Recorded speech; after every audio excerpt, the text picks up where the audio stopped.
One of the easiest and most common forms of exercise is bar hanging. There's evidence to suggest it helps strengthen the spine and hands. In addition, many believe that doing exercises on the crossbar on a daily basis can result in a slight increase in height. What happens to your body if you hang from a bar every day for 5 minutes?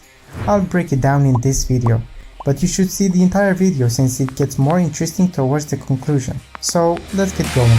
Setting a world record in bar hanging is not necessary because, like any other exercise, it may be mastered in time by practicing it. The benefits of even daily 1-minute hang on the bar are substantial. The spine is first the focus.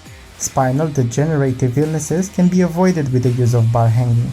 Thus, the advantages for the spine are strengthened muscular corset, improved posture, normalized blood circulation in the vertebrae, reduced stress on the intervertebral discs, elimination of pain in various regions of the spinal column, enhanced back flexibility, and stabilization of the correct location of the vertebrae. Hanging on the bar prevents and heals ailments, especially for sedentary folks. Crossbar exercises help osteochondrosis, kyphosis, lordosis, and intervertebral disc ischemia. Hanging on the bar lessens the spine's load, inhibits the vertebral displacement, and minimizes pain. Hanging on the bar corrects scoliosis, improves intervertebral discs, and relieves nerve compression. What muscle group needs to be engaged in order to successfully hang from the bar? Well, a lot. Changing your grip can give your chest and back a great workout. Abdominal strength can be improved by performing leg raises while hanging, and arm strength can be improved by performing pull-ups while hanging.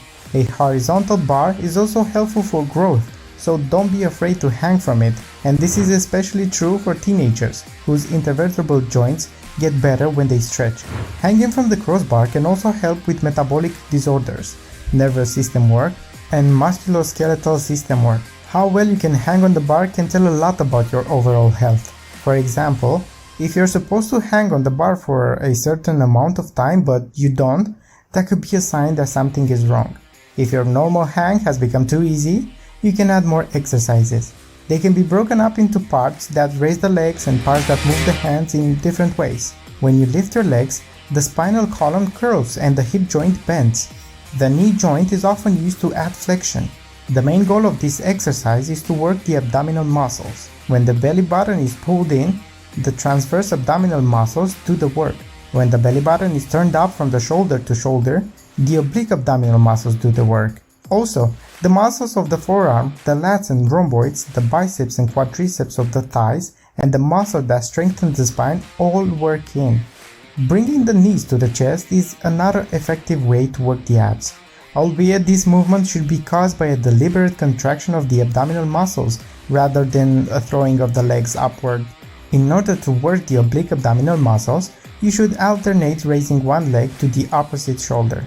Bringing the toes up to the crossbar is a more advanced technique for raising the legs. With the help of your strong abs, bring your pelvis to your rib cage and then rotate your shoulders to bring your toes to the crossbar dynamics.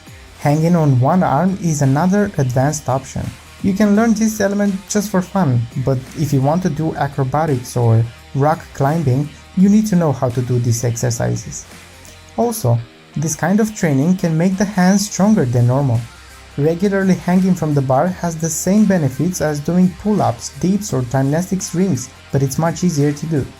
If you're unhappy with the condition of your spine, your abs, the strength of your hands, the relief of your back muscles, or your height, or if you have hypodynamia, then it's time to master this simple element. That's all for today. If you liked this video, please make sure you subscribe to our YouTube channel. See you in the next one.